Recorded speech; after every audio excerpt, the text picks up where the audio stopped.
Assalamualaikum warahmatullahi wabarakatuh.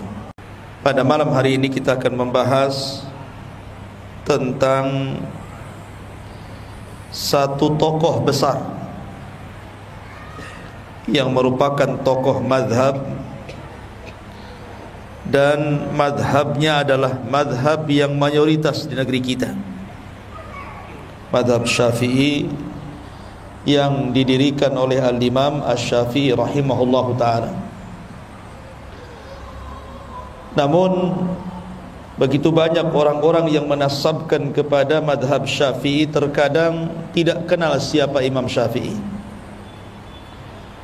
Harusnya orang-orang yang menasabkan diri kepada sebuah madhab itu minimalnya dia harus kenal siapa Imam Syafi'i.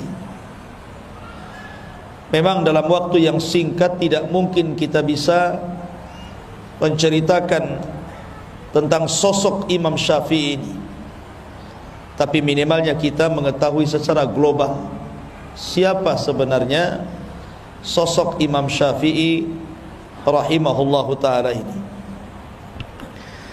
Ma'asyiral muslimin yang dimuliakan Allah subhanahu wa ta'ala, Imam Syafi'i ini ada kemiripan dengan beberapa imam yang lainnya.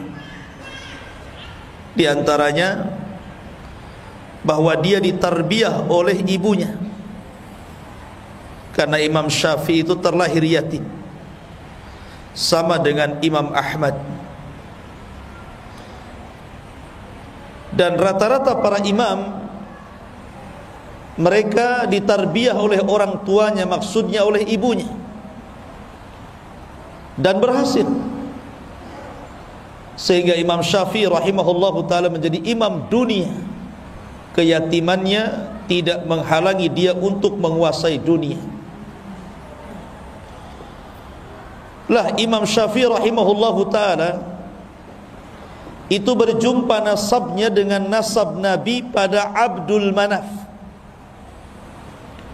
Jadi Abdul Manaf itu memiliki beberapa anak. Salah satunya adalah Hashim dan juga Al-Muttalib. Kalau Nabi SAW itu nasabnya sampai kepada Hashim, tapi kalau Imam Syafi'i nasabnya sampai kepada Al-Muttalib, tapi sama-sama ketemu di Abdul Manaf.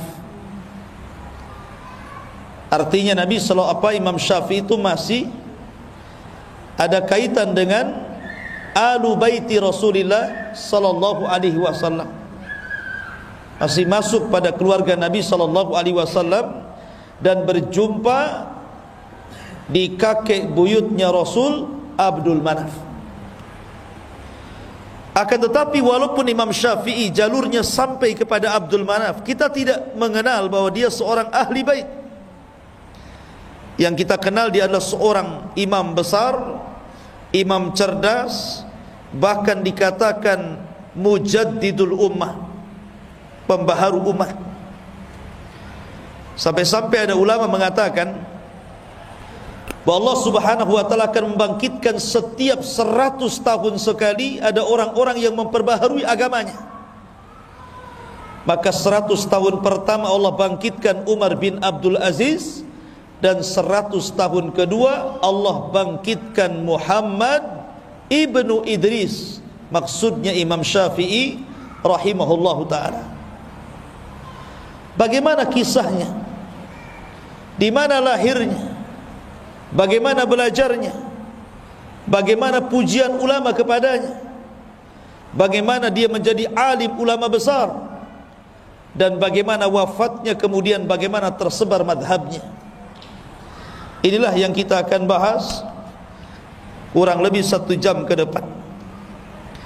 Ma'asyiral muslimin yang dimuliakan Allah Azza wa Jalla, ada kisah yang menarik sebelum saya masuk kepada kisah Imam Syafi'i rahimahullahu ta'ala.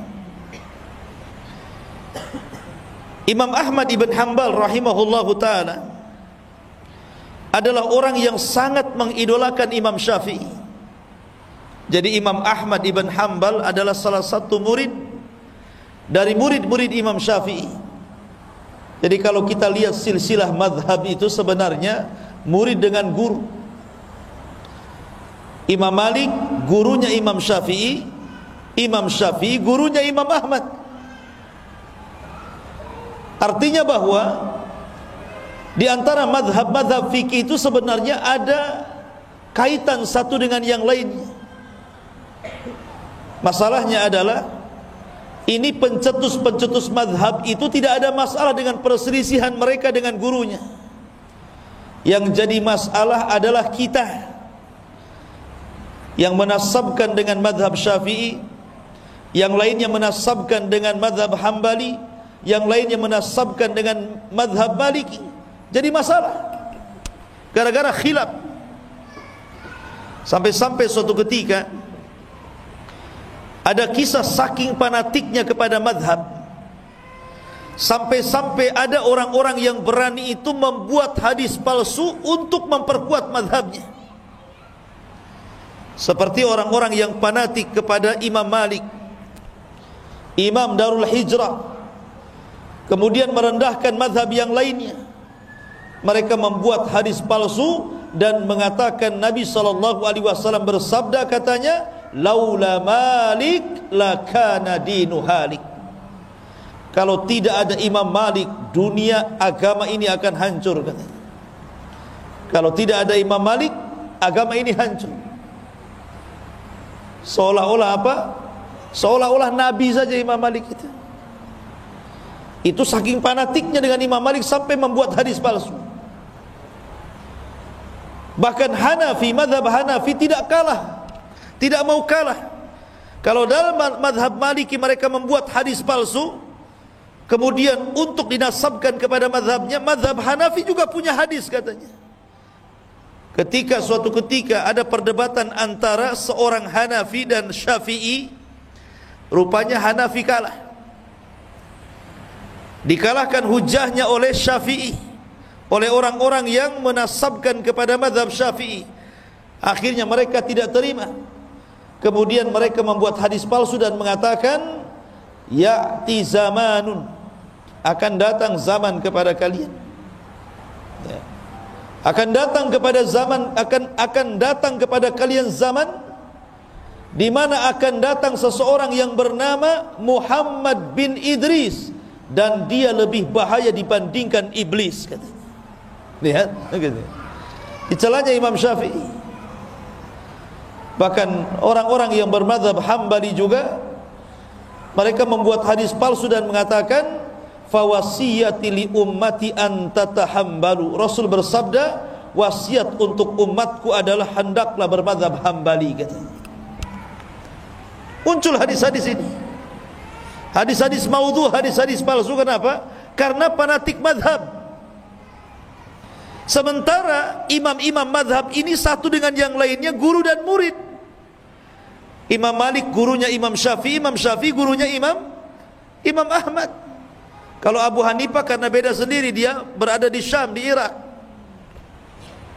Tetapi Imam Syafi'i rahimahullahu ta'ala berhasil mengumpulkan fikihnya Abu Hanifah dan juga fikihnya Imam Malik, kemudian menciptakan madhab yang kita kenal dengan madhab Syafi'i itu.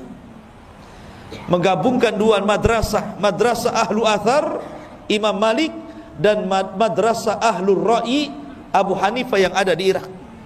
Karena cerdasnya Imam Syafi'i. Lah Imam Ahmad itu adalah penggemar Imam Syafi'i. Sampai-sampai Imam Ahmad itu kalau habis sholat, dia mengangkat tangannya kemudian mengatakan, Allahumma gfirli wali walidayya wali Muhammad ibni Idris.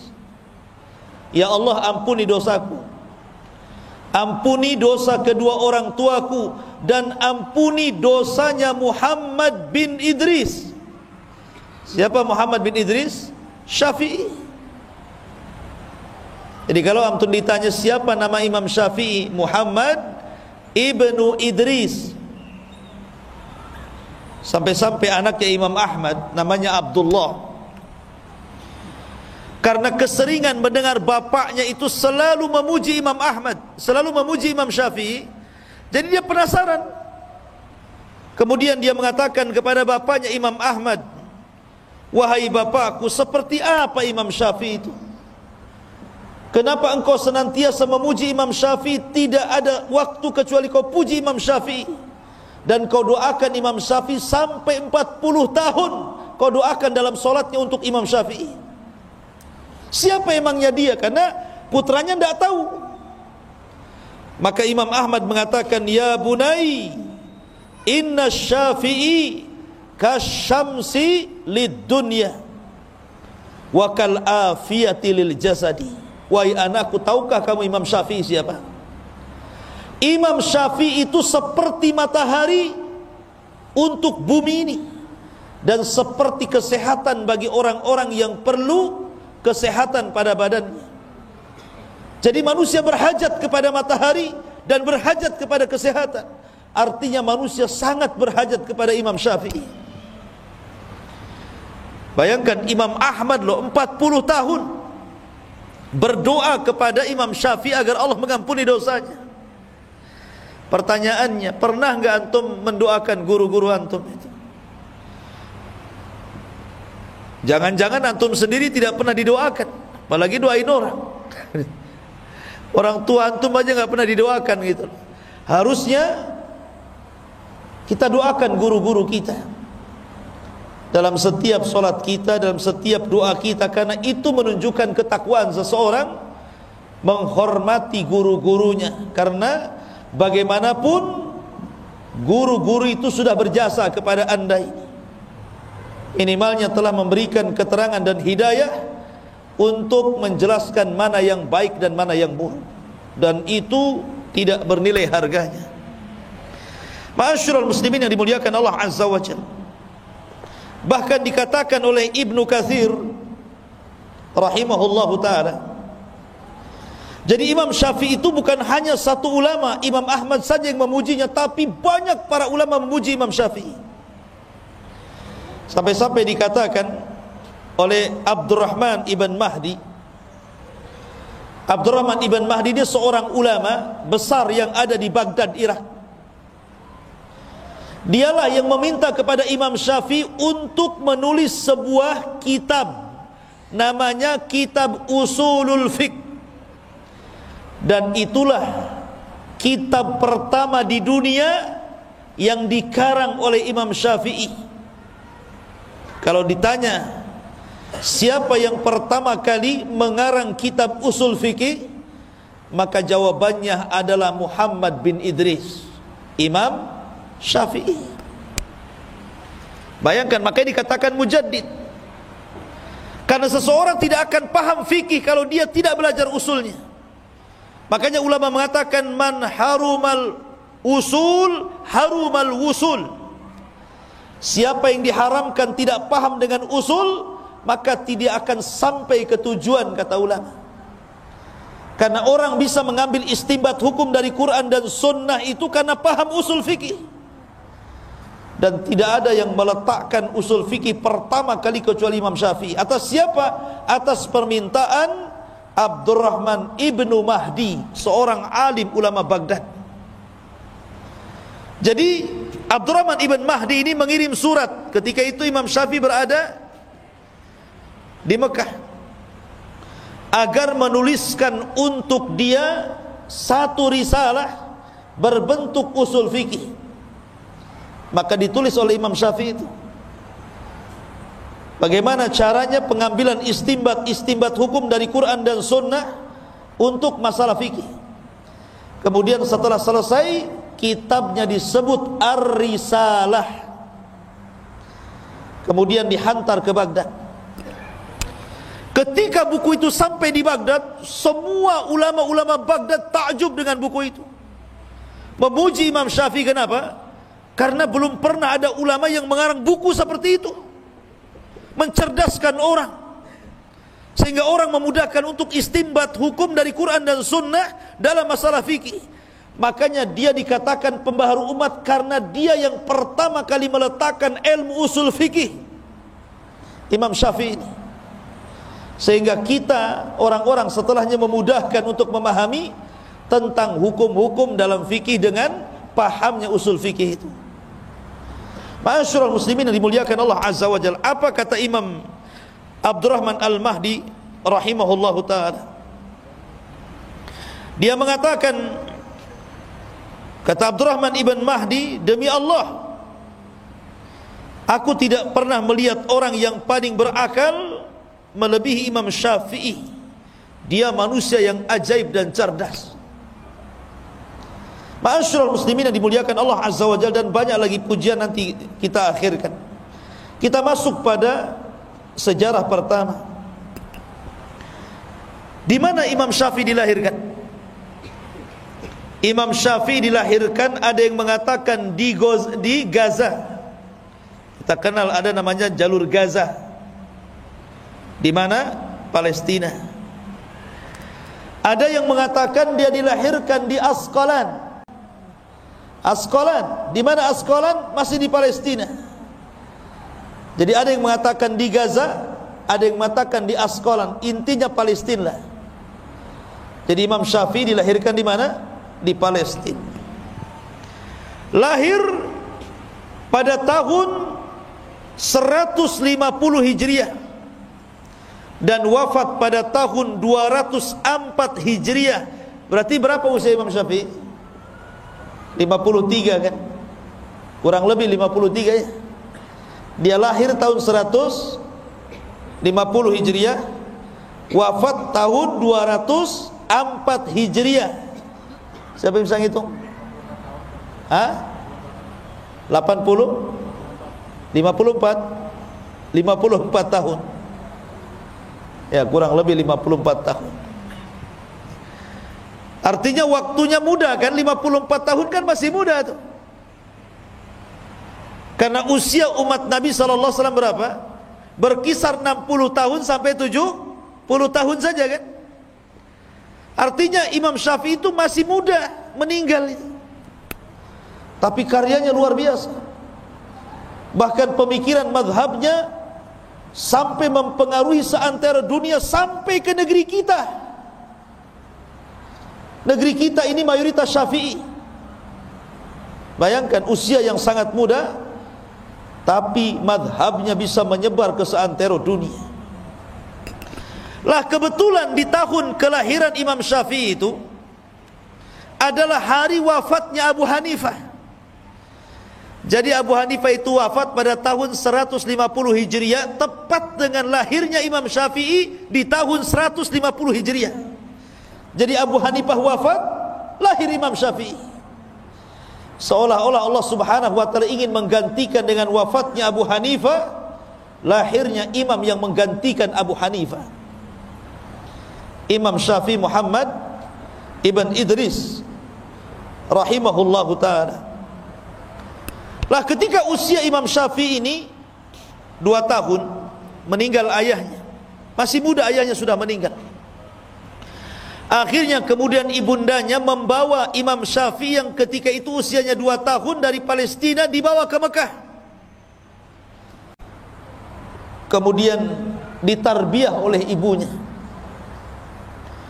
Ketika Imam Syafi'i kemudian mulai membesar, usianya sudah 5 tahun, 6 tahun, 7 tahun gitu ya, maka Imam Syafi'i itu dihantar sama ibunya untuk belajar Al-Quran, belajar menulis, belajar tajwid dengan ulama yang ada di Masjidil Haram.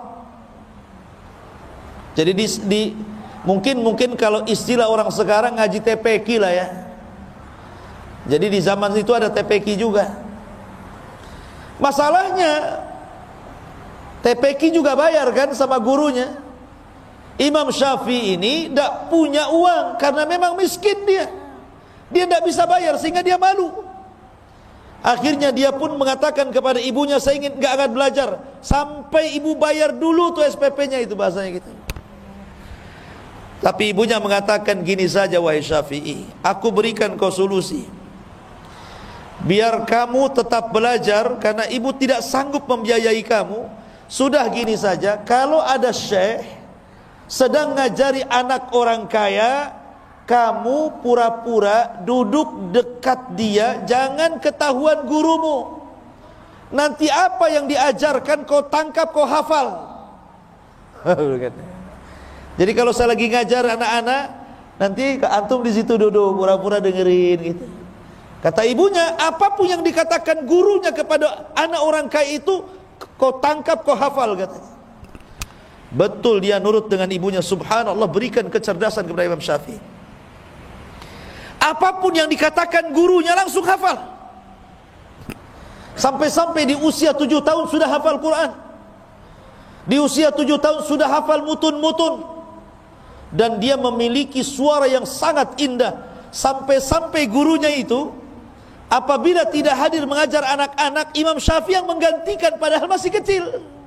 Sini kamu gantikan saya ngajar katanya. Bayangkan. Karena cerdasnya.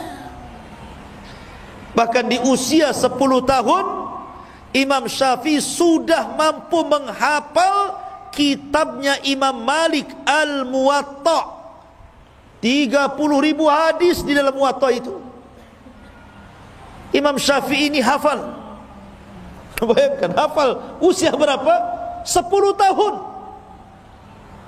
Anak-anak di zaman sekarang 10 tahun error lah otaknya, main game. Ini 10 tahun 30.000 hadis ada di otaknya. Dan dia menghafal Muwatta itu, ikhwan, bukan bertahun-tahun. Ketika dia ingin belajar kepada Imam Malik, dia kan miskin, tidak bisa beli kitab Muwatta itu. Akhirnya dia pinjam kitab Muwatta, kemudian janji bahwa kitab itu akan dikembalikan setelah 9 hari. 9 hari itulah dia hafal kitab Muwatta itu. Setelah hafal dikembalikan bukunya. Bukan disalin, dihafal 9 hari, ikhwan. Bayangkan, dia bisa menghafal kitab setebal itu. Ma'asyiral muslimin yang dimuliakan Allah Azza wa Jalla. Makanya ulama Mekah namanya Sufyan ibn Uyainah itu sangat takjub dengan Imam Syafi'i. Padahal usianya 10 tahun. Kemudian 12 tahun dia sudah hafal tafsir-tafsir, hafal sarah-sarah hadis. Bahkan di usia 15 tahun Imam Sufyan Al-Thawri sudah mengizinkan Imam Syafi'i untuk memberikan fatwa. Bayangkan, di usia 15 tahun diizinkan untuk ngasih fatwa. Jadi kalau ada orang bertanya, ya Imam apa ini hukumnya, dia boleh ngasih fatwa karena cerdasnya. Ma'asyiral muslimin yang dimuliakan Allah. Kenapa demikian? Karena Imam Syafi'i itu dari kecil hidup di sebuah kabilah namanya Hudzail. Jadi sengaja ibunya menitipkan di sebuah kabilah Hudzail, di mana kabilah itu adalah kabilah yang paling fasih bahasa Arabnya setelah Quraisy. Jadi Imam Syafi'i bertahun-tahun belajar bahasa Arab di situ. Belajar syair-syair Arab, belajar nahwu, belajar bahasa-bahasa Arab yang dikuasai orang-orang Badui. Karena di zaman itu seperti Rasul sendiri kan, ketika dilahirkan dibawa ke mana? Ke Bani Sa'idah kan, disusukan dengan Halimah Sa'diyah. Di mana? Di Badui. Supaya terdidik bahasanya, terdidik kesantunannya, terdidik akhlaknya gitu ya. Maka Imam Syafi'i juga sama, diletakkan di kabilah Hudzail, belajarlah bahasa Arab, belajar syair Arab dan begitu seterusnya. Jadi wajar kalau Imam Syafi'i itu orangnya paling cerdas dalam bahasa Arab. Bahkan tidak ada lahan sama sekali ketika bicara. Dan itu dipuji oleh Ibnu Hisham. Ibnu Hisham itu tokoh ulama pengarang kitab sirah. Ketika dia dari Mesir berjumpa dengan Imam Syafi'i, kemudian diskusi, dia sangat kaget dan mengatakan, demi Allah, aku tidak mengira Allah menciptakan orang kaya dia, katanya. Saking fasihnya bahasa Arab Imam Syafi'i itu. Ma'asyiral muslimin yang dimuliakan Allah Azza wa Jalla, wajar karena Imam Syafi'i itu punya ibu yang sangat cerdas. Sedikit saya ceritakan ibunya nih. Jadi suatu ketika ibunya ini bermasalah. Akhirnya dia dipanggil ke pengadilan jadi saksi. Ketika itu hakim meminta dua saksi perempuan, yang satunya adalah ibunya Imam Syafi'i.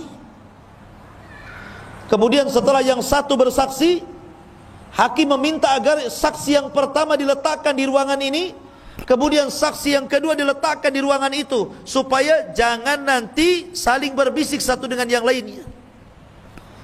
Kata ibunya Imam Syafi'i, apa yang kau lakukan wahai hakim ini salah, bertentangan dengan Quran. Satukan kami sekamar dengan dia, kami kan sama-sama saksi. Karena Allah berfirman dalam ayat dain, dalam ayat hutang, wa tudzakkira ihdahumal ukhra, hendaklah yang satu mengingatkan yang lainnya. Jadi kalau aku lupa, dia ingatkan aku, kalau dia lupa, aku ingatkan dia. Kenapa dipisah katanya? Katanya Al-Hafidh Ibnu Hajar, lihat, ibunya Imam Syafi'i saja cerdas mengambil istinbat sebuah hukum, ya wajar anaknya cerdas. Karena ibunya cerdas memang Imam Syafi'i itu. Makanya nurun kecerdasannya kepada anak itu. Makanya antum yang muda-muda itu kalau cari istri yang cerdas, jangan yang bego ya. Nanti anaknya bebel pula. Ya. Ma'asyiral muslimin yang dimuliakan Allah Azza wa Jalla. Intinya bahwa Imam Syafi'i di usia 7 tahun sudah hafal Quran.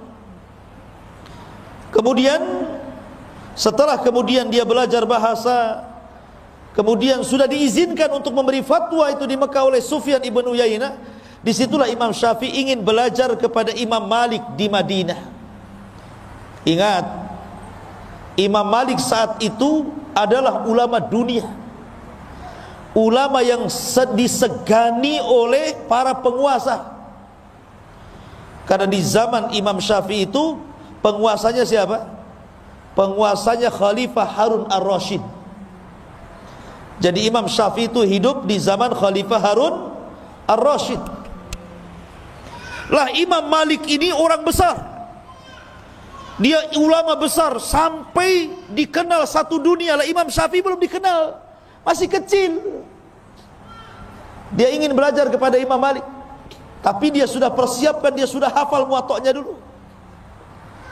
Akhirnya dia pun menyurati pemimpin Madinah, gubernur Madinah, agar memberikan menjadi perantara dia bisa belajar kepada Imam Syafi'i, kepada Imam Malik. Tapi gubernurnya ketakutan, tidak berani. Mana ada yang berani datang kepada Imam Malik, apalagi Imam Malik tidak mau perantara-perantara. Tetapi singkat cerita, akhirnya gubernur itu pun mengantar Imam Syafi'i dan berjumpa dengan Imam Malik. Imam Syafi'i masih kecil ketika itu. Akhirnya ketika Imam Malik melihat kecerdasan Imam Syafi'i, bagaimana dia sudah bisa menguasai kitabnya Muwatta', dia sudah hafal Quran, dia sudah hafal tafsir, dan dia memiliki bahasa yang luar biasa, Imam Malik pun takjub. Akhirnya kata Imam Malik, sudah, kamu belajar sama saya. Akhirnya kemudian Imam Syafi'i menjadi murid kekhususan Imam Malik. 9 tahun belajar dengan Imam Malik. Disedotnya ilmu Imam Malik itu luar biasa. Sampai akhirnya ma'asyiral muslimin yang dimuliakan Allah Azza wa Jalla, setelah kemudian 9 tahun dia pun belajar kepada Imam Malik rahimahullahu ta'ala dan mengambil seluruh ilmu Imam Malik. Maka dia meminta izin kepada Imam Malik untuk mengambil ilmunya Abu Hanifah. Di mana Abu Hanifah? Di Irak sana. Tapi kan Abu Hanifah sudah meninggal. Maksudnya belajar kepada murid-muridnya. Ketika melihat semangat Imam Syafi'i, Imam Malik mendukung. Kalau engkau ingin belajar kepada murid-murid Abu Hanifah, maka saya danai kamu. Oh, antum cari guru yang kayak gini. Ya, Ustaz tolonglah ongkosi saya ke Yaman. Jadi didanai sama Imam Malik itu. Berangkatlah Imam Syafi'i. Kemana? Ke Irak, ke Baghdad sana. Dan di Baghdad dia banyak ketemu murid-murid Imam Ahmad. Salah satunya adalah dia berjumpa dengan Muhammad Hasan Asy-Syaibani, kemudian Abu Yusuf Al-Qadhi, dan itulah 2 murid Abu Hanifah yang paling cerdas ketika itu. Jadi Imam Syafi'i kemudian berdialog kemudian menyerap ilmunya Abu Hanifah. Disinilah Imam Syafi'i menggabungkan dua madrasah yang berbeda. Kalau Imam Malik murni madrasahnya ahli hadis, tapi kalau Abu Hanifah madrasahnya ahlul ra'i. Ya, ahlul ra'i itu maksudnya apa? Banyak menggunakan akal. Ya, menggunakan akal untuk memutuskan sebuah perkara. Maka Imam Syafi'i menggabungkan dua mazhab yang berbeda ini. Ketika itulah Imam Syafi'i di Baghdad menulis satu kitab namanya Al-Hujjah, atau disebut dengan Risalah Awal, yang disebut dengan Qaulul Qadim namanya, ucapan Imam Syafi'i lama. Karena ketika Imam Syafi'i hijrah ke Mesir, kemudian wafat di Mesir, Imam Syafi'i menarik semua kata-kata dan fatwanya dalam kitab Al-Hujjah itu, kemudian ngarang buku lagi namanya Al-Um. Makanya Al-Um itu disebut Qaulun Jadid, perkataan yang baru. Jadi Imam Syafi'i itu punya fatwa lama, punya fatwa baru. Dan tidak mengapa seseorang itu berubah-ubah pendapat. Pamannya dulu pendapat dia seperti ini, kemudian belajar dapat ilmu baru, oh enggak benar yang dulu saya tinggalkan, yang barulah yang lebih kuat menurut saya. Tidak ada masalah. Ya. Karena Imam Syafi'i 99% fatwanya dirubah. Bukan satu fatwa, 99% loh fatwanya dirubah. Jadi dari kaul qadim menjadi kaul jadid.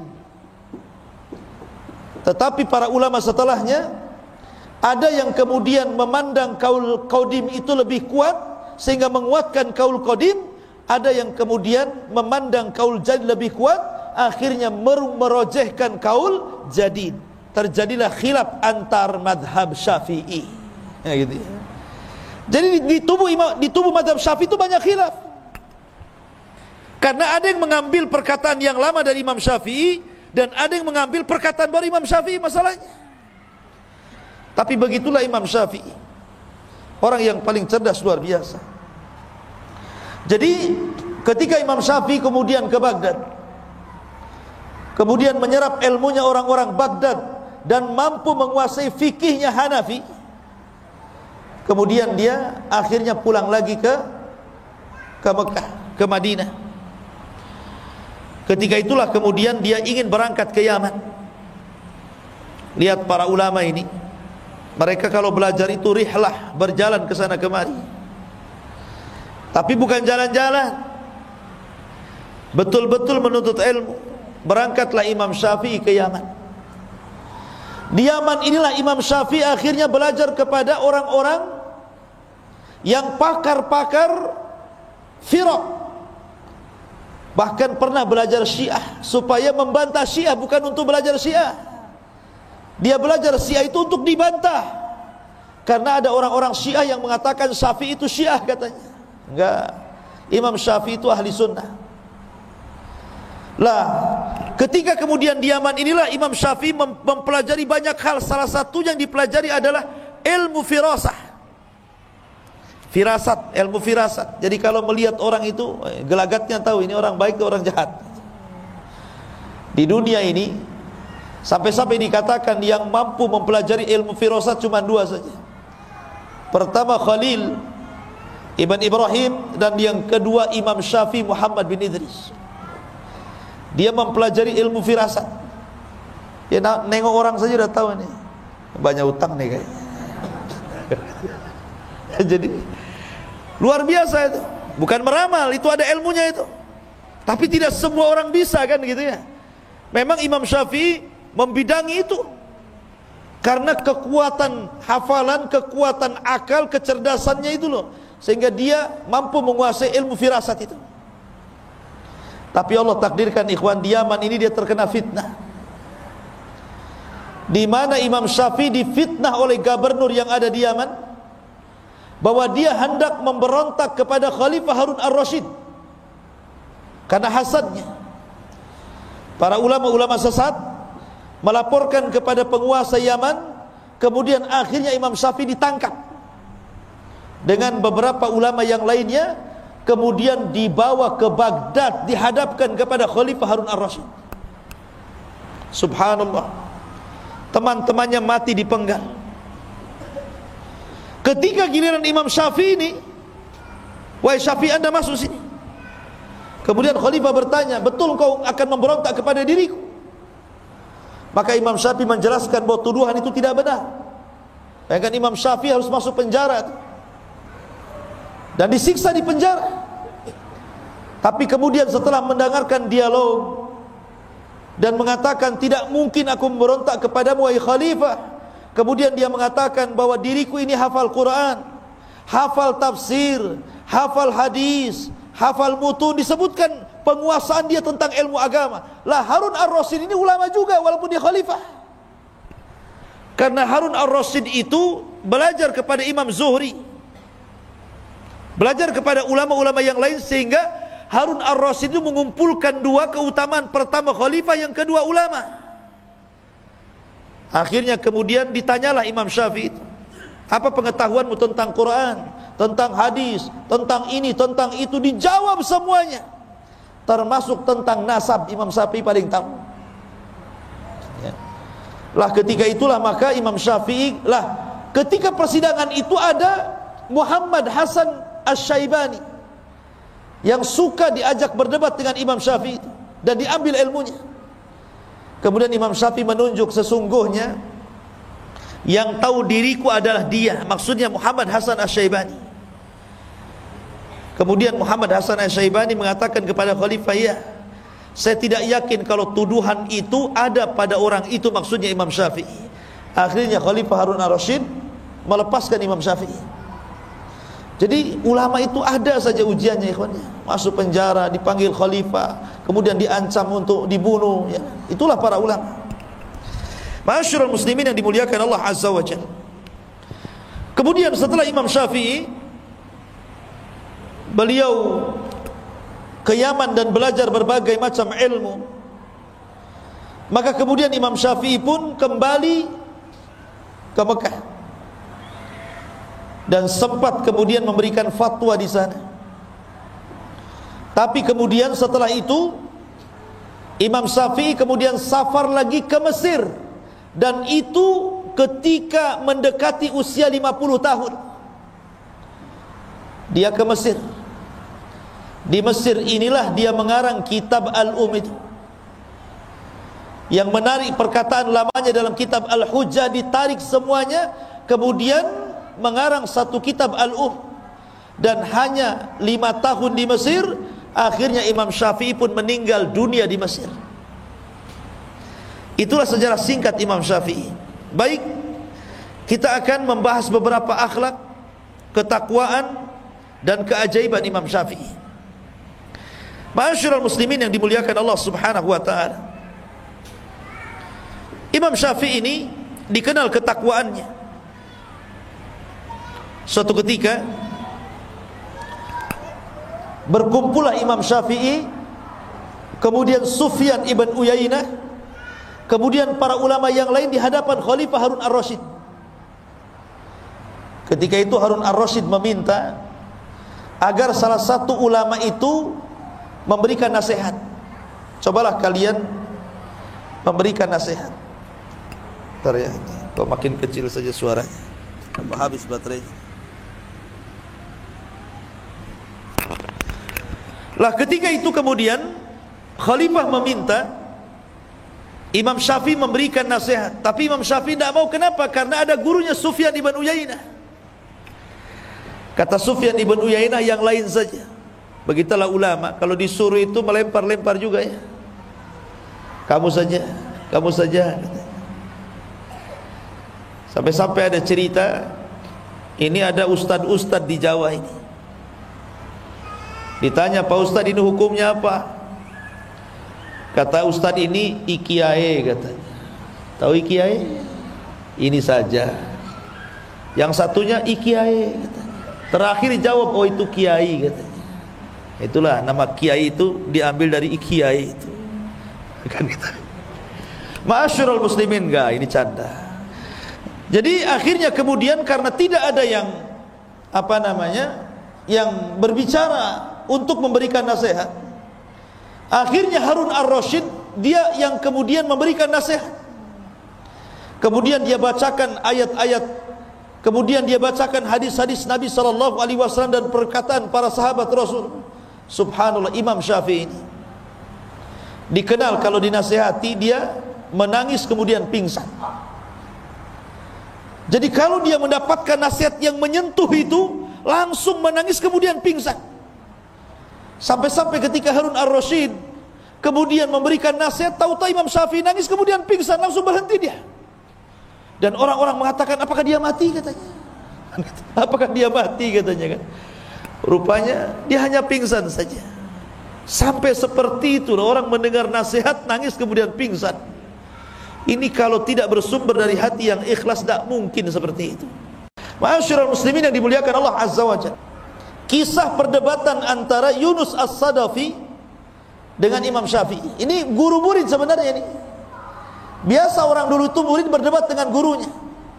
Jadi Yunus As-Sadafi atau Ibn Abdul A'la ini bermasalah dengan Imam Syafi'i ini, berdebat gitu sangat sengit sampai keduanya mengangkat suaranya saking kencangnya gitu. Akhirnya marah ini Yunus ini, keluar dari majelis Imam Syafi'i, kemudian kabur dari ke masjid dan masuk ke rumahnya. Tapi Imam Syafi'i ini walaupun harus berbeda pandangan bukan berarti bermusuhan. Keluar dari masjid, dicarinya rumah Yunus As-Sadafi itu. Kemudian setelah sampai di rumahnya, kemudian dia mengatakan dan mengambil tangannya dan mengatakan, ya Yunus, la yastaqimu an takuna ikhwanan wa illam nattafiq fi mas'alatin. Wahai Yunus, sebaiknya kita jadi kawan sajalah, walaupun kita tidak sepakat dalam masalah yang satu ini, tapi kan kesamaan kita banyak. Ya gitu ya. Ini lihat, Imam Syafi'i mencontohkan bagaimana sikap orang berdebat itu. Orang sekarang kalau berdebat kalah, musuhan tuh. Ya, malas saya berdebat dengan dia. Gitu. Sudah tidak ada kawan lagi. Bahkan kalau sampai berdebat itu sampai membidah-bidahkan tuh. Itu ahli bid'ah itu. Itu hizbi itu. Itu hati-hati itu. Ya, itu jangan ke situ tuh. Sampai seperti itu. Kadang-kadang sesama orang ngaji itu berdebat seperti itu kan. Gara-gara ngaji sama ustaz ini gak boleh ngaji sama ustaz itu katanya. Ya, segitu piciknya otak itu. Imam Syafi'i loh ya, dia ngalah datang ke muridnya, sudahlah kita berkawan saja walaupun beda masalah. Kan enak itu kalau ngomong begitu. Ya. Ma'asyiral muslimin yang dimuliakan Allah Azza wa Jalla. Kemudian juga kisah yang lainnya. Tapi kisah ini ada yang mengatakan lemah, dilemahkan para ulama, tapi enggak apa-apa kita kisahkan. Jadi karena Imam Syafi'i itu selalu dipuji-puji Imam Ahmad, sampai anak perempuan Imam Ahmad itu setiap hari mendapatkan dongeng dari Imam Ahmad tentang sosok Imam Syafi'i. Jadi hayalannya itu akhirnya pengen ketemu. Kok bapakku ini selalu memuji Imam Syafi'i ini. Akhirnya terhayalkan, kapan jumpa dengan Imam Syafi'i, kapan jumpa dengan Imam Syafi'i. Allah takdirkan, Masya Allah, di musim Saif, Imam Syafi'i itu kebetulan safar dari Mekah ke Baghdad, dan rumah Imam Ahmad itu di Baghdad. Dan qadarullah ketika itu Imam Syafi'i sedang sakit panas, bukan kena corona. Ya sakit demam, diikat kepalanya. Ya. Kemudian mampir pula di rumah Imam Ahmad. Wow, Imam Ahmad senang. Kenapa? Karena anak-anaknya selalu bercerita tentang Imam Syafi'i. Imam Ahmad ingin kenalkan, ini loh orang yang selalu aku ceritakan kepada kalian, gitu maksudnya. Wow, senang anak-anaknya. Yang selama ini mereka penasaran, ceritanya Imam Syafi'i itu diceritakan Imam Ahmad, rupanya orangnya datang, kan bahagia. Tapi kebahagiaan itu kemudian menjadi kekecewaan ketika salah satu putri Imam Ahmad ini memperhatikan ibadahnya Imam Syafi'i karena ingin menirunya. Seperti apa sih hebatnya orang ini? Kenapa bapakku sampai mengalem-ngalem dia? Mulailah malam hari. Awalnya datang Imam Syafi'i, tentu namanya tamu kan dijamu tuh. Kasih makan enak. Sekali makan habis makanannya, satu meja. Jadi ditengokin saja sama anaknya. Wah, banyak makannya nih imam ini kan. Gitu. Kemudian habis makan dia jilat-jilati tangannya. Kemudian dia perhatikan cara makannya. Kenapa dia cara makannya tidak pakai sunnah Nabi? Sunnah Nabi kan 3 jari. Ini main kerewek 5 jari ini. Ya. Harusnya kan seorang imam itu pakai 3 jari, makan sedikit, ini habis satu meja. Mulai dia bertanya-tanya ini Syafi'i ke bukan Syafi'i katanya. Akhirnya malam harinya ditengok lagi, nggak ada pun sholat malam dia. Tak tahajud, tak witir, tidur aja gulang-guling gitu. Sampai subuh. Ya. Kata anaknya, macam mana betul tak Imam Syafi'i? Kalau imam kan harus sholat malam, tahajud gitu ya. Anehnya lagi yang ketiga, ketika Imam Ahmad bangun di waktu subuh, ngajak Imam Syafi'i sholat subuh tidak wudu lagi, bayangkan. Makin stres anaknya ini. Ini jangan-jangan Imam Syafi'i KW ini. Ya. Ma'asyiral muslimin yang dimuliakan Allah Azza wa Jalla. Penasaranlah anaknya ini. Kemudian manggil bapaknya Imam Ahmad. Wahai Abi, betul tak Imam Syafi'i itu? Kata Imam Ahmad, iya dia itu Imam Syafi'i. Dialah orang yang suka aku puji-puji, aku doakan 40 tahun. Dialah orangnya. Kata anak putrinya, begini wahai bapakku, saya punya 3 soalan. Pertama, saya perhatikan cara makan dia, sudah tidak pakai sunnah, habis pula satu meja. Kemudian yang kedua, kok enggak pernah sholat malam. Aku perhatikan dia enggak witir, enggak tahajud, enggak ada apa-apa, tidur aja kerjanya. Kemudian ketika saya perhatikan dia pulang dari rumah, itu air yang kau sediakan wahai bapakku untuk berwudu disentuh pun tidak, langsung ke masjid dia. Sebenarnya ada apa ini? Akhirnya Imam Ahmad juga penasaran, ingin tanya juga sama Imam Syafi'i pertanyaan 3 perkara dari anak ini. Mulailah kemudian Imam Syafi'i ditanya tentang 3 soalan dari anaknya itu. Imam Syafi'i ini orang cerdas ya, dia ada jawabannya. Kalau antum di posisi Imam Syafi'i malu, memang antum seperti itu. Gitu ya. Tapi Imam Syafi'i mengatakan, ya Ahmad, haddatsana Rasulullah sallallahu alaihi wa haddatsana fulan qala haddatsana fulan qala Rasulullah sallallahu alaihi wasallam. Kemudian dia membacakan, adapun kenapa saya makan, saya habiskan semuanya itu karena Rasulullah bersabda, ta'amul qurama dawa wa ta'amul bukhala daun, katanya. Karena makanan orang yang ikhlas itu, makanan orang yang dermawan itu pasti jadi obat. Makanya mumpung ini obat, ku makan semua. Kan aku lagi sakit kemarin itu, lagi demam ya. Setelah saya makan habis makananmu, alhamdulillah, hilang demam saya, katanya. Hilang demam saya. Ta'amul qurama dawa, bahwa makanan yang diberikan orang yang dermawan, orang ikhlas pasti jadi obat. Tapi makanan yang diberikan orang bakhil, hati-hati jadi penyakit. Hati-hati jadi penyakit. Makanya kalau antum punya kawan bakhil ditraktir, jangan mau, pulang mencret. Iya. Oh, kalau kawannya ini dermawan, maulah saya. Jadi kalau antum sakit di rumah, stres, nah, telepon saja kawan yang dermawan itu. Kapan traktir saya? Tidak usah ke apotek cari obat, cari kawan saja yang dermawan. Kemudian yang kedua, kenapa aku tidak tidur, kata. Aku tidak tidur, kata Imam Syafi'i. Memang aku tidak sholat malam, aku tidak tahajud, aku tidak witir. Tetapi sepanjang malam ini aku teringat hadis Nabi. Kemudian aku usahakan hadis itu dalam satu malam aku keluarkan faedah-faedahnya, dan aku berhasil mengumpulkan 100 faedah dari hadis itu. Kemudian Imam Ahmad penasaran, hadis apa itu?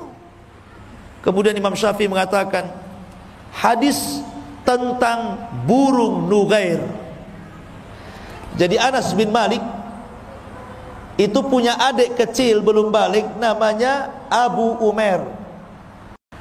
Ini Abu Umair itu kecil, anak kecil Abu Umair ini punya burung namanya Nughair. Dari sini boleh seseorang itu punya peliharaan dikasih nama. Boleh punya kucing dikasih nama siapa? Ya, kasih nama siapa? Kucing. Jangan kasih nama istri antum. Jadi boleh kita memberikan nama kepada peliharaan, sebagaimana di zaman itu ada burung dikasih nama Nughair sama si Abu Umair ini. Namanya anak burung berakal, belum balik, kan tidak pandai merawat burung ya. Lain dengan kayak antum, mungkin ada sangkarnya, dimandikan, orangnya belum mandi, burungnya sudah mandi. Orangnya belum makan, burungnya sudah makan. Ya. Karena anak kecil yang melihara burung mungkin tak keinjak, tak kecekik, matilah burung ini. Nangis Abu Umair ini, namanya anak-anak. Maka dilaporkanlah oleh Anas bin Malik kakaknya kepada Rasulullah, ya Rasulullah, adik saya menangis. Kenapa? Burungnya mati.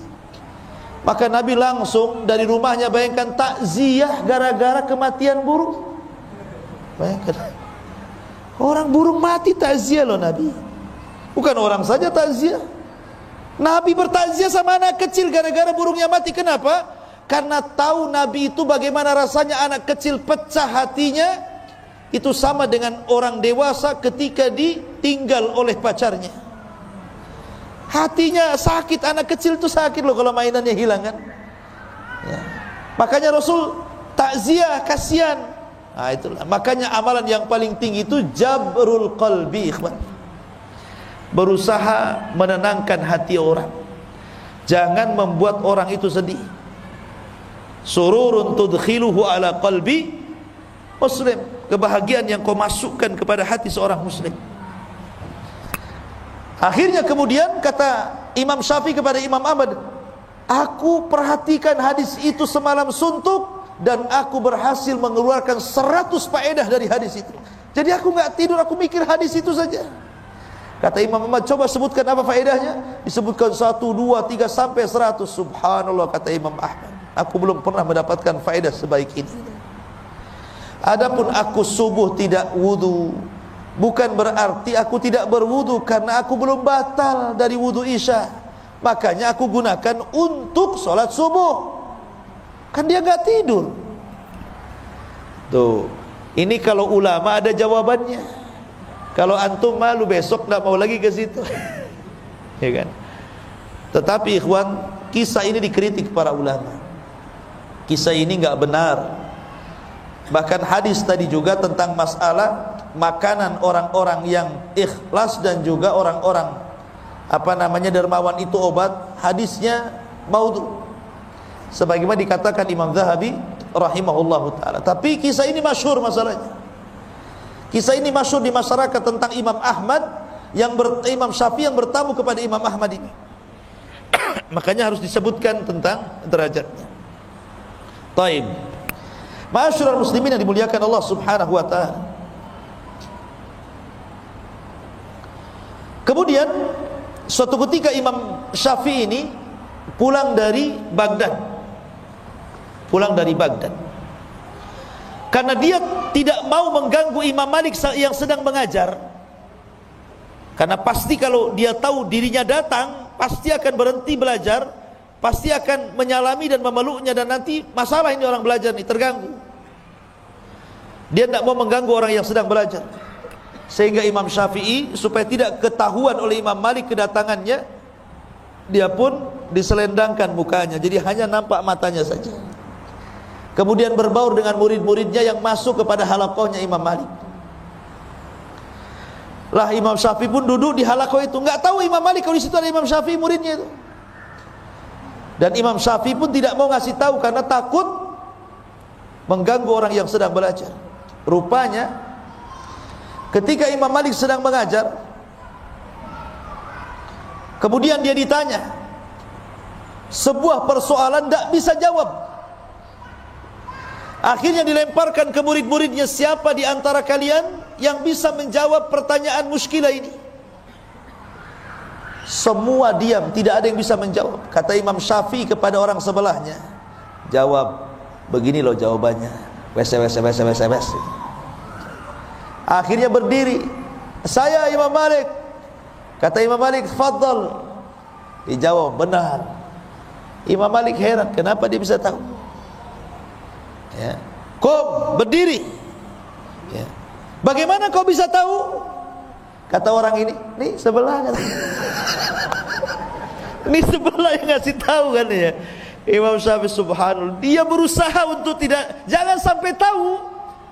Akhirnya dibuka juga, tahu juga Imam Malik dan Imam Syafi'i. Subhanallah ikhwan. Begitulah para ulama ya. Kadang ada waktu-waktu seperti ini kondisinya. Masyarul muslimin yang dimuliakan Allah Subhanahu wa taala.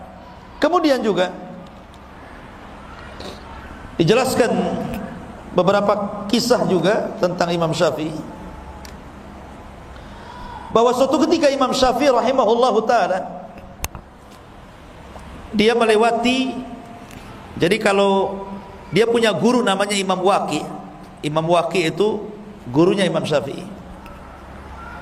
Ini rumah Imam Syafi'i, ini pasar, ini rumahnya Imam Waqi. Jadi kalau seandainya Imam Syafi'i kemudian mencari ilmu kepada Imam Waqi itu harus berjalan persis di depan pasar, sehingga akhirnya mengurangi hafalannya.